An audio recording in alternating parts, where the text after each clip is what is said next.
The title of your latest memo, Howard, Investing Without People, kind of gives it away. I suppose it was only a matter of time before you took up the rise of the machines. And the central question you explore in this memo is whether technology ends up replacing humans in the investment process. Hasn't that already happened to a large degree? I mean, it's kind of, look, passive investing is kind of an automated process, although people have to decide what rules it should follow passively. So I wouldn't say that index investing in ETFs is machine. The next step, which is quantitative investing or algorithmic investing, that is underway. There are firms who are doing it, some that are doing it well, but it's only a fringe activity. So, if I'm not mistaken, Howard, you draw a distinction, you just did right there, between index investing, index funds or index ETFs, and rules-based investing. And some of the rules-based investing could be done in the form of an ETF, but it might be in a statistical arbitrage fund. It might be in some kind of other algorithmic strategy, and maybe even in the future it might be done by machine learning. There's a distinction, and one is bad and the other is okay. Am I right there? No, Eric, I don't think it's a matter of good or bad. Nothing is good or bad other than how it's implemented. So you can have a good index fund. You could, in theory, have a bad index fund if it didn't do its job well and was priced too high. And you can certainly have good or bad quantitative funds, depending on whether the people writing the algorithms are above or below average in skill. Well, what many people are wrestling with, and what you, in effect, wrestled with in this memo, is whether humans can invest better than machines or vice versa.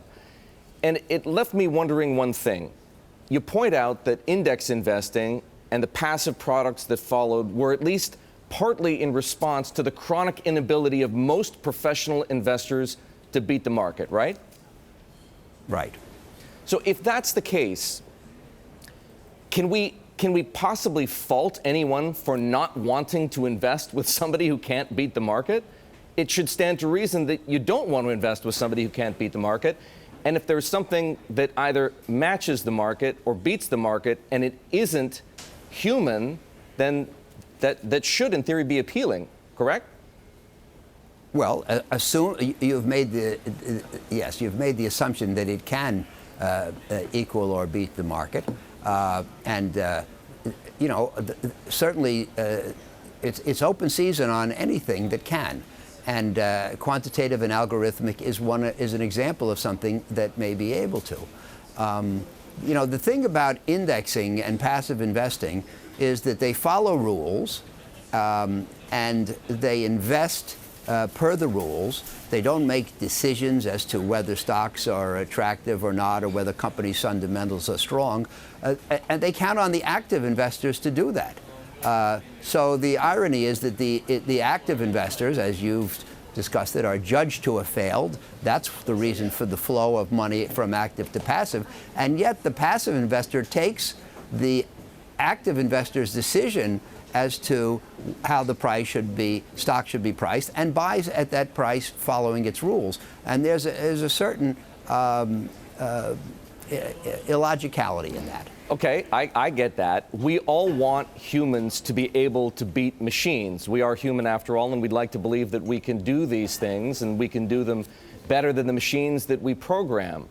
And you conclude that perhaps there is a small, select group of people who will be able to consistently beat the market over the cycle, not just on a one-year basis or three-year basis or five-year basis, but some people truly can generate alpha. What about everybody else? Do they belong in the market? Isn't chronic underperformance just economic rent-taking? You know, Eric, as I say in the memo, what I learned at University of Chicago 50 years ago, and I probably didn't have to pay tuition to learn it, was that on average, everybody's average. Everybody in the market performs average on average before fees and transaction costs, and below average on average after fees and transaction costs. So it doesn't pay to invest with somebody who's below average, or even somebody who's average before fees. In order for active investing to be worthwhile, you have to be with somebody who is above average. That's all it is. And there is a small number of investors who are good enough to beat the averages, even after the deduction of fees and transaction costs. And people should try to find them and invest with them. But by definition, it has to be a small number. Until now, Howard. This isn't like, go ahead. They used to say about Lake Wobegon that all the children are above average. Right. And in the investment management business, certainly we can't say that all the managers are in the top 40%. Well, up until now, most of the investors who those. have been below average and driven out of the market have been in the equity world, not so much in your world, the fixed income world. The rise of passive investing, at least on a mass market basis, has largely been in equities. But one of your fellow University of Chicago alumni, Cliff Asness, has demonstrated quite persuasively that the same factors that have been applied to equities, things like value, for example, or momentum, or defensiveness, can be applied successfully to credit. As a fixed income guy, is that something to celebrate or something to fear?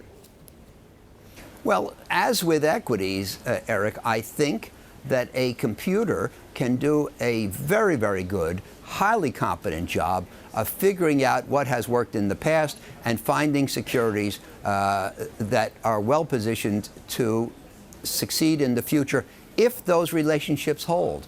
I think it takes a human with unusual foresight to know whether those relationships will hold. As I say in the memo, you look for factors: size, rapid growth, high quality, and let's say recent good performance. And you do a statistical analysis. You find out that those factors are the ones that have contributed to success in the last 10 years. So you tell the computer to find securities, and they could be equities or they could be fixed income securities that have those factors for the future. Does that make sense? Does that make sense for Oaktree? You're mostly in the business of finding people, individuals, who can invest better than others and hopefully invest better than computers. But is this something that should appeal to a firm like yours? I think that investing is part art and part science. And in the more efficient markets, I think the science predominates. And in the less efficient markets, where we try to emphasize, I think the art predominates. I say in the memo, can a computer sit down with an executive and figure out if he's Steve Jobs?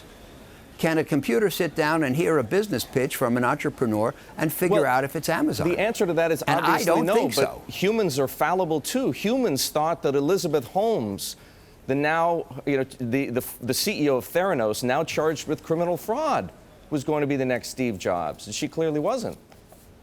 And what that proves, again, is that you have to have not the average person investing for you, making decisions for you, but above average people.